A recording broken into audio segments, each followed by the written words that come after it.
Welcome back to the deep dive. Today, we're opening up the philosophical exploration arm of the Energy and Personal Excellence program. And this is a really specific, fascinating topic requested directly by the founder, Sachin J. Karnik. We're going deep. Our mission is to really take a comprehensive plunge into Gaudiya Vedanta philosophy. Specifically, one of its most, let's say, sophisticated concepts, the unity of substance.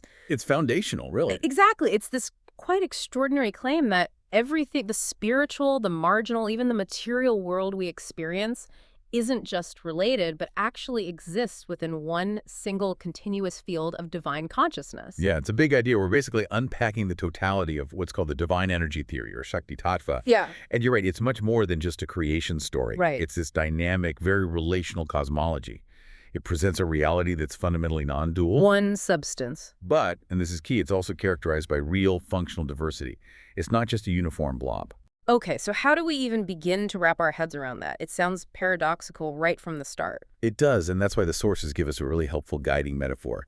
We're going to explore this whole structure through the lens of the ocean of consciousness. An ocean. Okay, I like that. Visual. It's incredibly potent. Yeah. Because, it helps us move past thinking in fragments. Yeah. It visually brings together the highest reality, think the deep, calm parts of the ocean, with our immediate reality, the turbulent surface waves, maybe, and, crucially, the experiencing entity like a single droplet of water. Ah. Okay, so the metaphor itself contains the unity and the diversity. Exactly. It affirms the substance is one. It's all water, right? But how it manifests its appearance differs wildly depending on, say, its location, its vibration, its functional purity. Deep water versus surface foam. Got it. Okay, let's unpack this then, starting, I guess, at the source. The fundamental idea of unity. Before we get to the waves and droplets, we need to establish the water itself is one thing. Precisely. The ontological anchor. So we need some core terms first. The absolute reality in the system, Shakon, is defined as Shaktiman. Right, the possessor of energy, the energetic source. And then everything else, all of reality, the creation, is defined as his Shaktis, his energies, his potencies.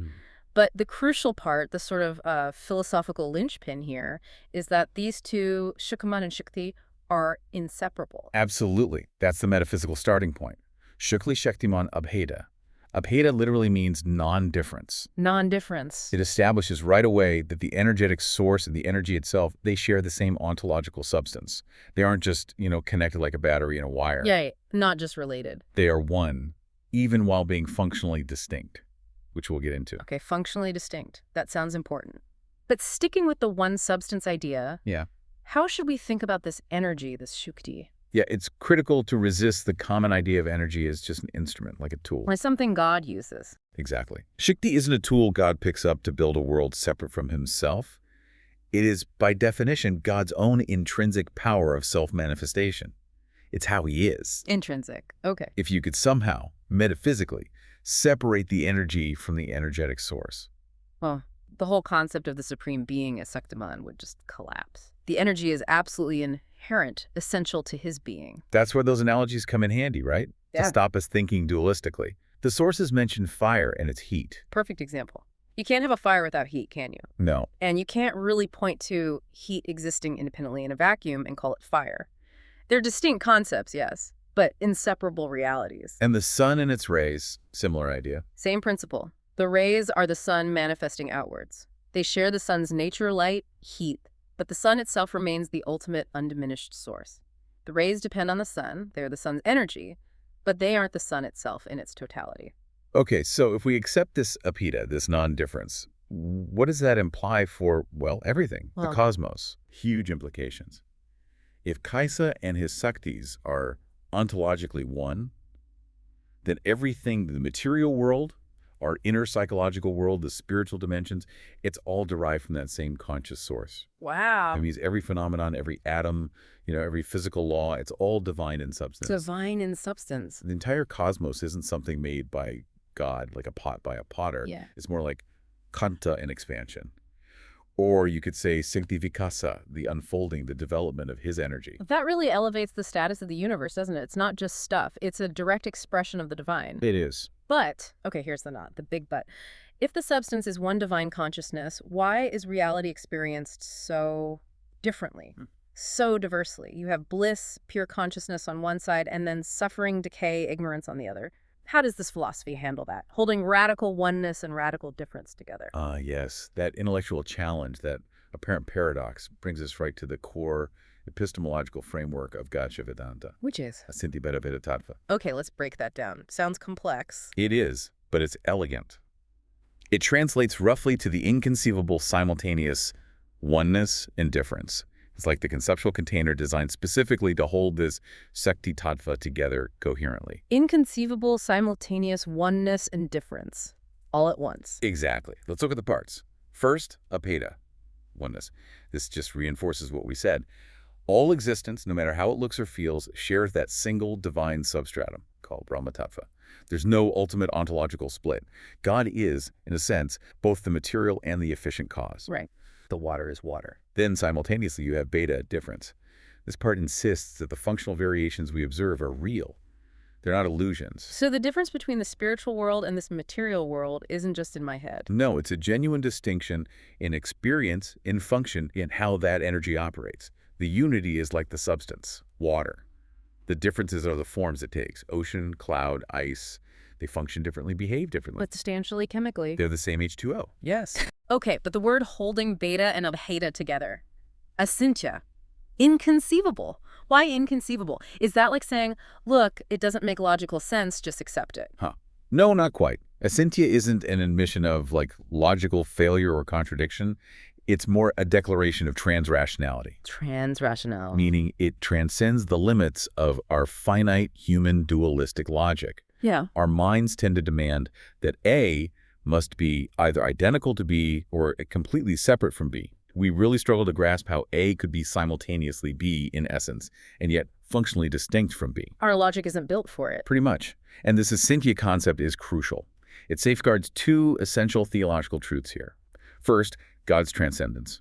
Saktiman, the source, remains absolute, complete, unchanged by the transformations in his energy. He's not diminished. Okay. And second, his immanence.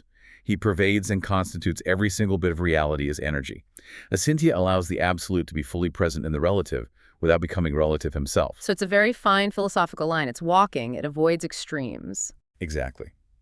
By embracing Asintya Bheda Bheda, Gaudiya Vedanta steers clear of, say, absolute monism, where the world might be dismissed as totally illusory. Like Advaita Vedanta, maybe? Some interpretations, yes. And it also avoids absolute dualism, which could leave you with a remote creator completely disconnected from creation. Like some Dvaita schools. Potentially. Instead, this lands us in a unique space, a relational non-dualism. Relational non-dualism, I like that term. It values diversity.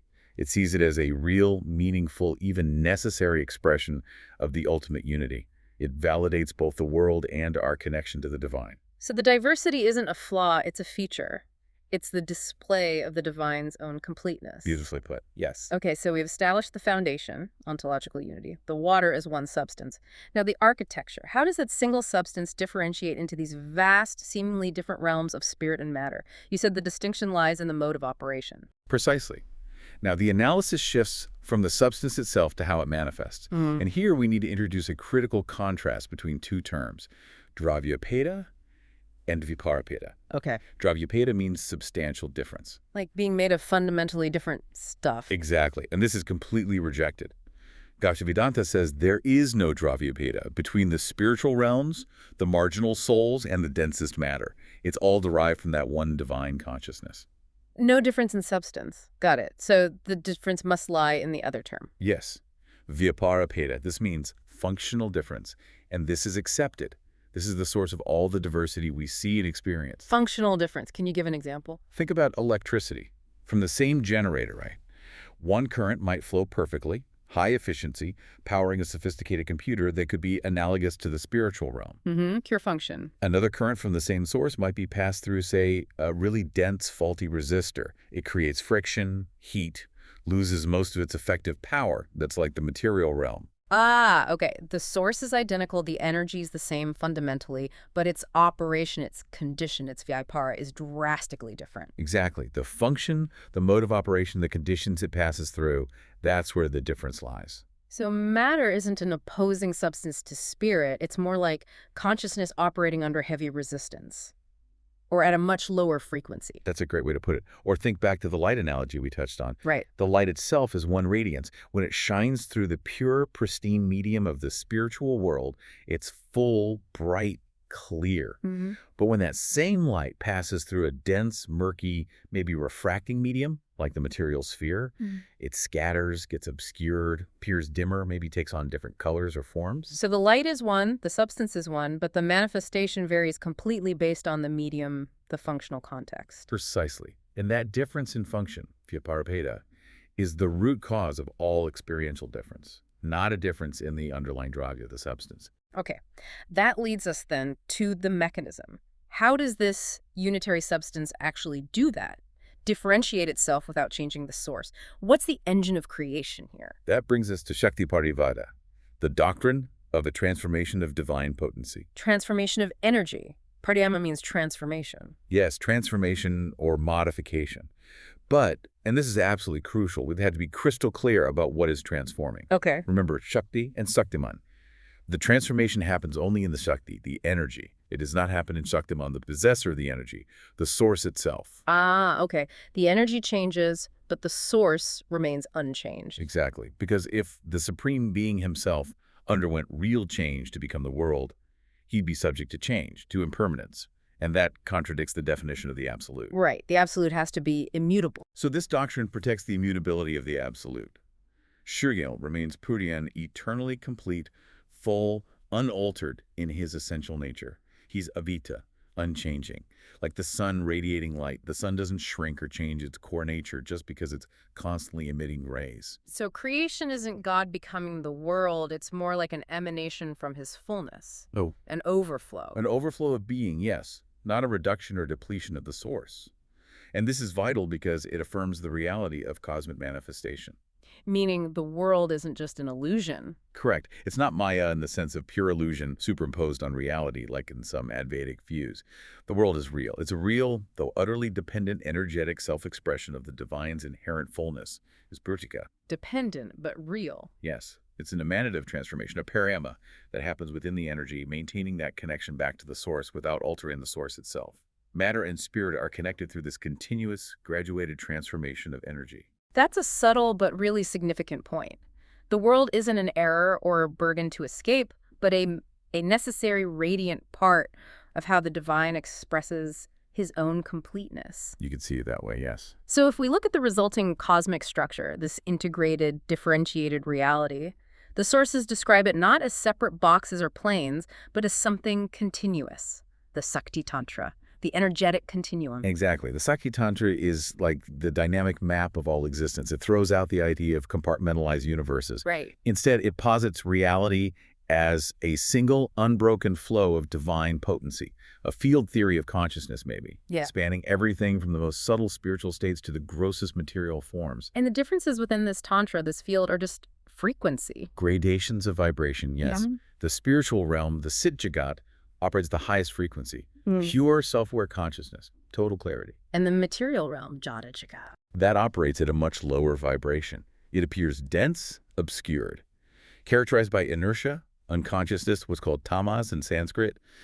But crucially, the entire system is linked by the same underlying current or energy. There's no actual break.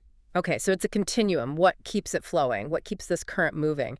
Is it static or dynamic? Definitely dynamic. Yeah. And what fuels this constant, unbroken flow is the concept of spanda. Spanda, vibration, pulsation. Yes, the divine vibration or pulsation. Think of it as the metaphysical heartbeat of reality. Creation isn't seen as a one-off event in the past. It's a ceaseless oscillation of divine consciousness. Like breathing. Exactly. A constant rhythm of expansion, theta, creation, and contraction, pralaya, dissolution that's happening constantly. This means the universe is fundamentally kinetic, alive, not a static structure. Okay, here's where it gets really interesting. The cosmos isn't a static construct, but a living current of divine energy. What's the source of that pulsation, that spanda? Why does it happen? The ultimate source, according to Gaudiya Vedanta, is Ananda. Bliss. Yes. The system asserts that existence doesn't arise from necessity or obligation or some kind of lack. It arises from joy, from fullness expressing itself. So the entire cosmic show is Lala, divine play. Play. Spontaneous, rhythmic self-expression born out of the divine's own inherent delight in his completeness. The Shakti Tantra, this whole energetic continuum, is the stage for this eternal lila. It transforms the cosmos from potentially feeling like a mechanical or indifferent structure into something dynamic, beautiful, meaningful. A blissful self-revelation. Wow. Okay, let me try to summarize part 2 before we dive into the ocean metaphor properly. The underlying substance is one consciousness, the Rabhyabheda. Diversity comes from functional differences, Viparabheda, through the transformation of energy, Shakti Paramada, which leaves the source unchanged. The result is a seamless, vibrating energy field, Shakti Tantra, driven by divine bliss, manifesting as play, Lila, through constant pulsations, Spanda. Excellent synthesis. That sets the stage perfectly for seeing how this plays out within the ocean metaphor. All right, let's use this ocean of consciousness metaphor now to really get specific about the 3 primary functional energies, the Shaktis, that make up this Shakti Tantra. We'll start at the top, or maybe the bottom, the deepest, purest part, the Svarupa Shakti. Yes, the Sarupa Shakti, the internal energy. This corresponds perfectly to the depths of the ocean. Calm, clear. Exactly. The transcendental foundation of everything. It's consciousness in its perfect, unconditioned, fully realized state, self-luminous, where there's absolutely no potential for confusion or obscuration, the ultimate reality. And metaphysically, this is defined by those 3 famous qualities, Satstidanda. That's right. Sat, internal existence, being, permanence. Sit, pure consciousness, absolute awareness, knowledge. And Danda, absolute bliss, joy, love. It's the state where being, knowing, and loving are perfectly intrinsically one. And this is the actual realm, the location of the spiritual world. Vaikuta, Goloka Vandavana, where the Lord's eternal lila happens. Precisely. That's the experiential reality of this Svarupa Shakti. How is the internal, let's say, structure of this perfect realm maintained? The source material breaks down the Svarupa Shakti itself into 3 components, doesn't it? It does, and these are essential for understanding how that perfection operates. First, there's Sandhini Shakti.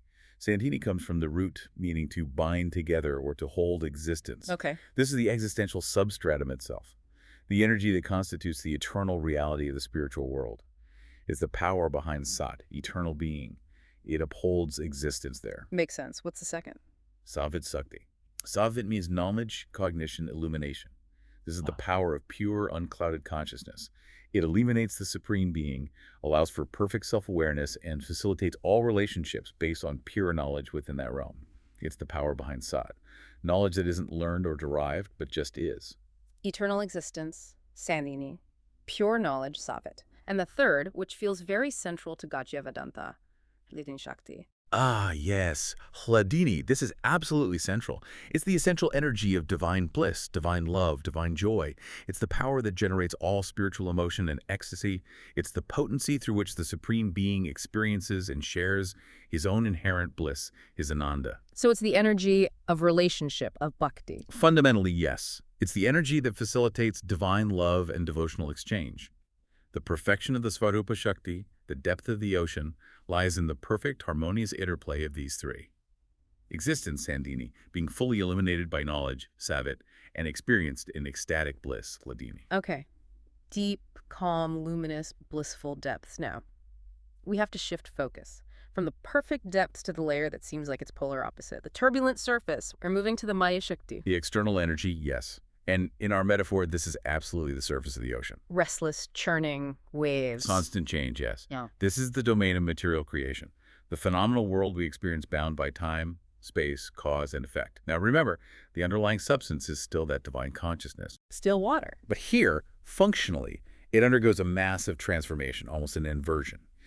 It appears as unconscious matter, Jad, something subject to inertia, decay, constant change. And the waves, what do they represent? The waves are those endless fluctuations, right? The appearance of duality, happiness and distress, birth and death, hot and cold, all the pairs of opposites that create the illusion of separation and instability. And the foam, the pollution you mentioned earlier. That symbolizes avidya, ignorance. Ah. This is the specific power of Maya that makes the soul, the jiva, forget its true divine Svarupa Shakti nature and misidentify with these temporary material forms, these waves. It sounds negative. It's easy to think of Maya as just bad. An evil force, a cosmic mistake we need to escape. That's a common misconception, but the philosophy here is more nuanced. Maya is described as a real energy of the Lord. It's not independent or rebellious. It's ontologically dependent on the depths, on Shaktiman. So if it's his energy, it must have a purpose, a function beyond just causing trouble. Absolutely. It serves a profound didactic function, a teaching purpose. Didactic, how so? Maya creates the necessary stage, the contrast, for consciousness to explore limitation, finitude, separateness, and the consequences of forgetting one's true self. It provides the resistance, the challenge that makes spiritual evolution meaningful, and the desire to return to the depths authentic. You wouldn't appreciate the calm depths as much if you hadn't experienced the stormy surface. Something like that. Without the experience of finitude, the concept of infinity might remain abstract, theoretical. Maya facilitates experiential learning, you could say. So it's a necessary part of the divine play, the Leah. In a sense, yes. And by manifesting as Maya, the divine is also expressing his immanence, his presence, even within these obscured, finite, seemingly inert conditions. Every physical law, every atom, is still a modulation of that single divine energy, just operating in a veiled, lower frequency mode. Okay, depths, Svarupa Shakti, surface, Maya Shakti. What about the connection, the interface? This brings us to the third energy, which feels crucial for us as experiencing beings, the Tasta Shakti. The marginal energy, yes. And in the ocean metaphor, these are the droplets of water. Droplets? Why droplets? Think about their position. They're right at the Taisli, the shore, the edge, the interface where the calm depths meet the turbulent surface. They exist in a liminal metaphysical zone. Liminal, in between. Exactly. Neither fully immersed in the spiritual depths, nor entirely lost in the material surface. They are inherently marginal.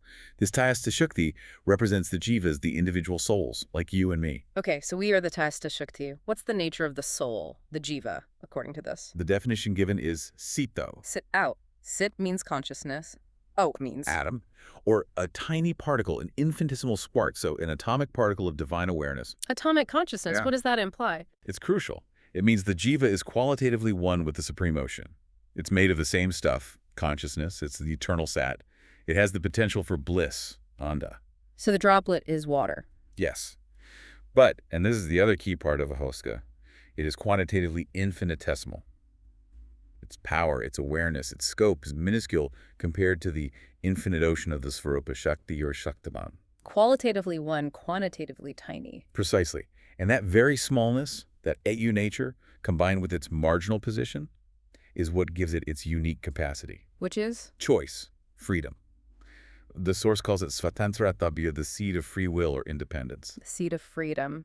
How does being small and marginal grant freedom? Because being infinitesimal and situated right between the pole of the spiritual depths and the distractions of the material surface, the droplet has the capacity to orient itself. It's the only part of the system with this inherent potential to choose its focus. Ah. It can choose to focus towards the depths, Svarupa Shakti. And realize its true nature, engage in bhaktiya. Or it can choose to focus on the surface, the Maya Shakti. And get caught up in the waves, identifying with the temporary forms and forgetting its essence. So the jiva, the droplet, the Tasta Shakti, it's the most dynamic, pivotal element in this whole cosmic ocean. Absolutely. It introduces freedom, choice, responsibility, and the potential for real relationship, sabandha, as core realities within this non-dual framework. The entire cosmic drama, in many ways, revolves around the journey and the choices of these marginal souls. Let's spend a bit more time on that then. The jiva as the pivot. You called it the dynamic midpoint of the system. Yes, because everything seems to turn on its orientation. The Tasta Shakti isn't just a passive location. It's the active zone of transformation. Transformation in what sense? In the sense that bondage to Maya or liberation in connection with Svarupa Shakti aren't geographical shifts, like moving house. They are primarily oscillations of awareness occurring within this marginal field. So it's about where the jiva directs its consciousness. Exactly. When the jiva, the droplet, chooses to focus its tiny spark of consciousness outward onto the surface phenomena, its awareness gets colored, absorbed, even overwhelmed by Maya's functional modes, the waves of duality, the foam of ignorance. This leads to misidentification and suffering. Okay. But when it turns inward or downward toward the depths, its inherent Siddha nature resonates with the Svarupa Shakti. Its potential for Sat, Sit, and Ananda starts to awaken.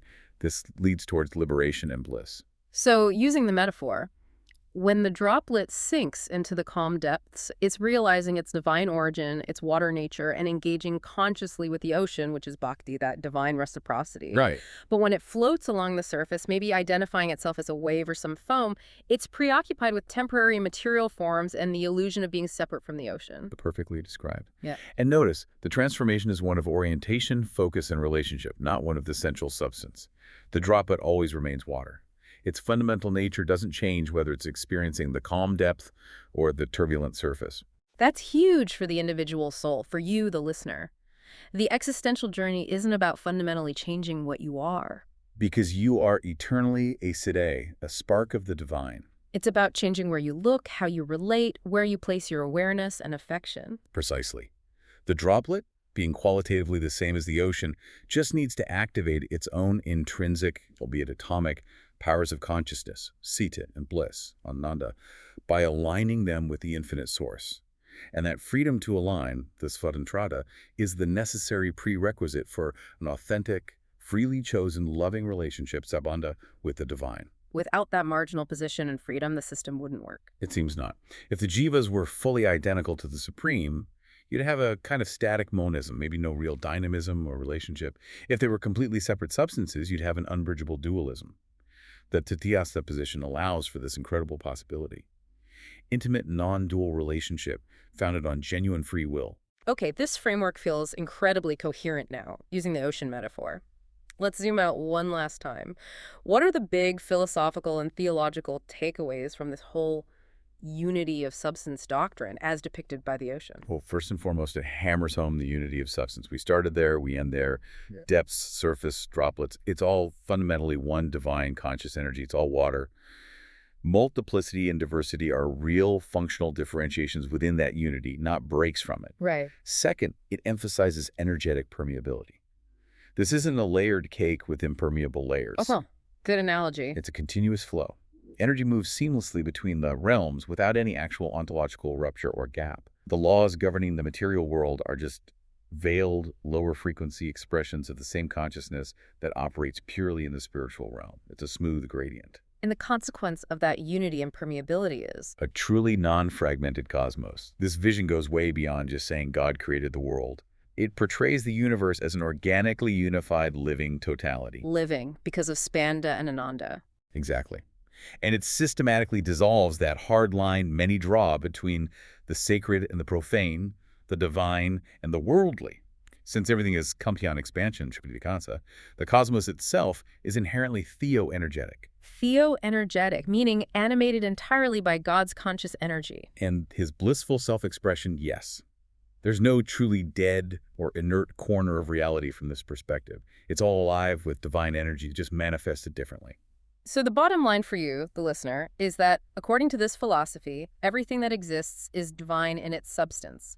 The only difference lies in the degree to which that inherent divinity is currently being expressed, realized, revealed, or concealed by its function, its vyapara.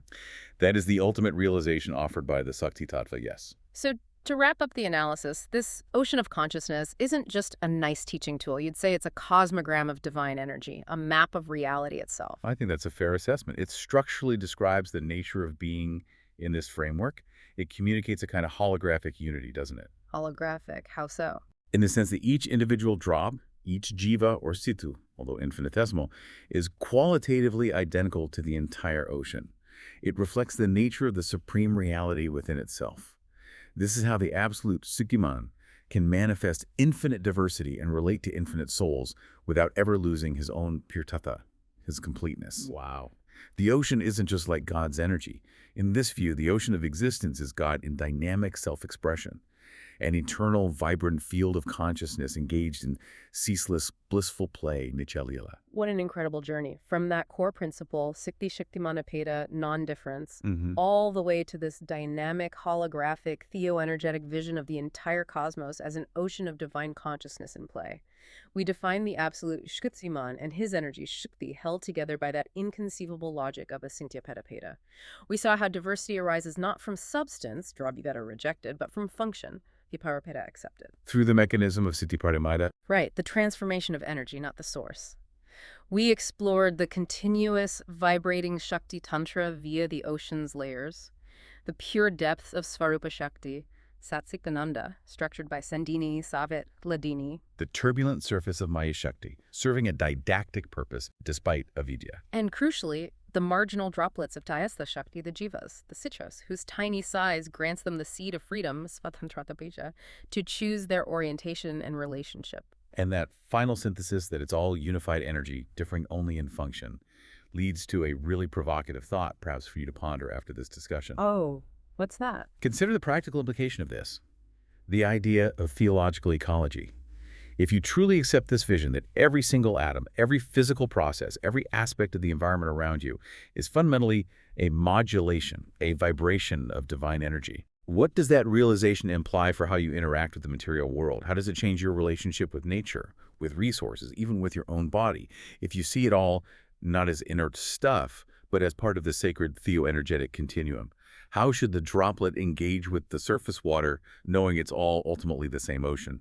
That inherent energetic sanctity of all being, that's perhaps the most practical takeaway from the unity of substance. Theological ecology. Wow. That's definitely something to mull over, a profound place to end our deep dive. Thank you so much for unpacking that complex philosophy with such clarity using these sources. And thank you again to Sachin J. Karnik for requesting this exploration. If you'd like more information on this philosophical exploration or other programs from the philosophical exploration arm of Energy and Personal Excellence, LLC, you can contact Sachin J. Karnik directly. His email is sachinkarnik@yahoo.com. That's SACHINKARNIK @yahoo.com. It's been a pleasure exploring this. Until next time. Dive deeper.